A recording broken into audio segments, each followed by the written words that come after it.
principal city and capital of Cuba, the largest island of the West Indies. Havana is like two cities, the old Spanish one, which was enclosed by ancient walls close to the harbor, and the new city of the Republic, spreading for miles along the coast. One has ancient structures and narrow congested streets. The other, large buildings, broad avenues, and the activity of a great city.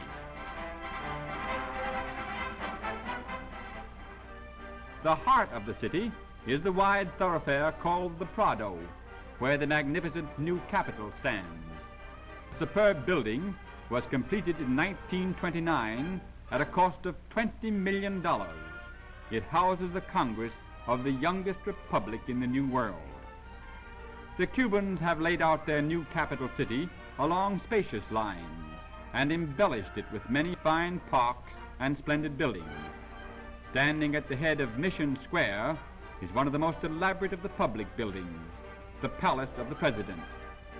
The National Theater is the most ornate in the city. The White Asturiano is one of Havana's largest clubs. The university is in modern style. Havana is spreading rapidly, and tall buildings begin to spring up everywhere. But the dome of the Capitol stands out far above them all, dominating the old and the new cities.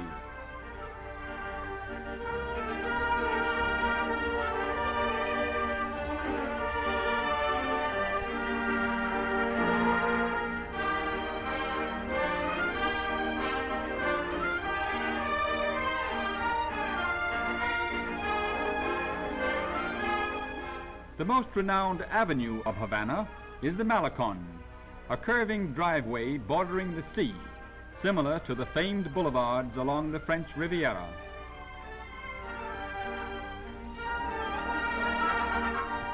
The Paseo de Mate, the tree-shaded center of the Prado, is the favorite esplanade of the city and possesses one of the most expensive pavements in the world. During the day, few persons wander beneath the trees, but in the evenings or holiday afternoons, it is crowded with promenaders. The principal business streets of Havana are in the old part of the city. The activity in these congested narrow thoroughfares is the greatest of any in the West Indies, for Havana is the largest city of the Caribbean.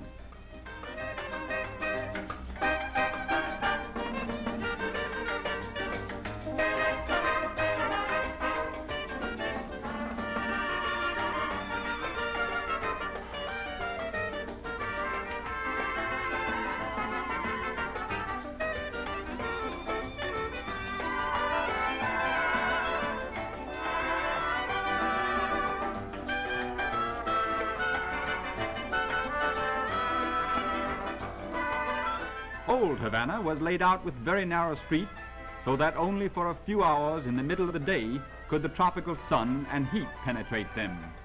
Even the sidewalks of the old city are so narrow that on some of them pedestrians can hardly pass. It is really hot in the sun in Havana, and along the wider streets of the shopping district, the sidewalks are under arcades.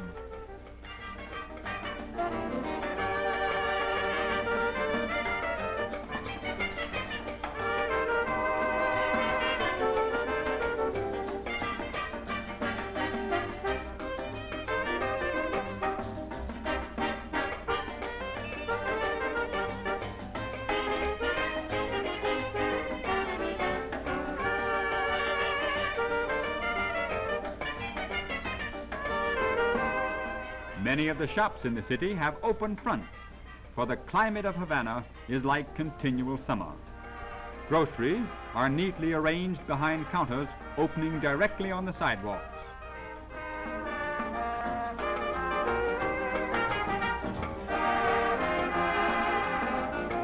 Many of the beauty parlors are almost out of doors.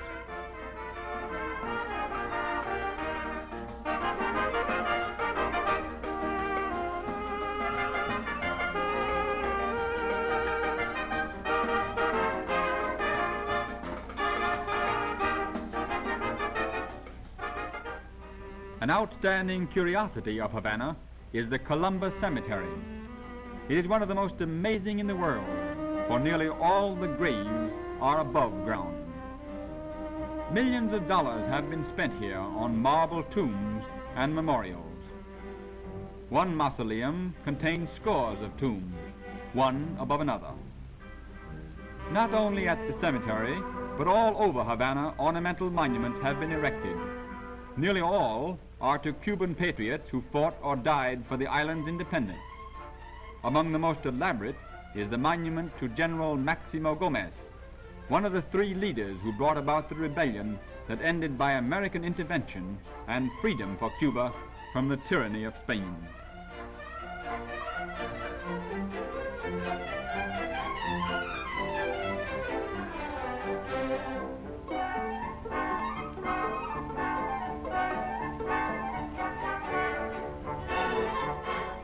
Most significant for Americans is the Maine Monument, overlooking the sea. It was given by the Cuban people as a memorial to the American sailors who lost their lives when the battleship Maine was blown up in Havana Harbor in 1898, the act that precipitated the Spanish-American War. Havana was a well-fortified city, and many of her early strongholds still stand. The most renowned is Morro Castle, the venerable weather-beaten fortress at the entrance to the harbor. Opposite Morro Castle is La Puña, the smallest in the city. The strongest and the most formidable fortress in the town is La Fuerza. This was built by Hernando de Soto before his discovery of the Mississippi River and is the oldest fort in the New World. Old Spanish architecture has been followed in the construction of the new city jail, and it presents a picturesque resemblance to Spanish fortresses in their prime. It is an attractive addition to the Cuban capital. An unpretentious little temple on the old Plaza de Armas commemorates the first landing in 1519 of the founders of Havana.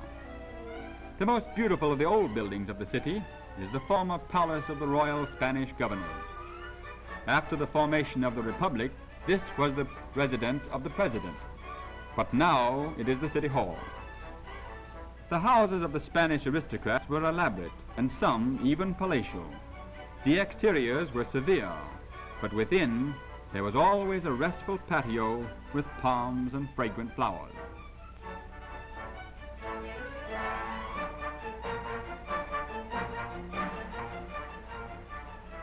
Facing upon a fine square of well-preserved aristocratic mansions is the grand old Columbus Cathedral, a place of pilgrimage for all American visitors to Havana, for it is claimed that the bones of the great discoverer were brought here in 1795 from Santo Domingo, and for more than 100 years they were enshrined at the side of the beautiful high altar.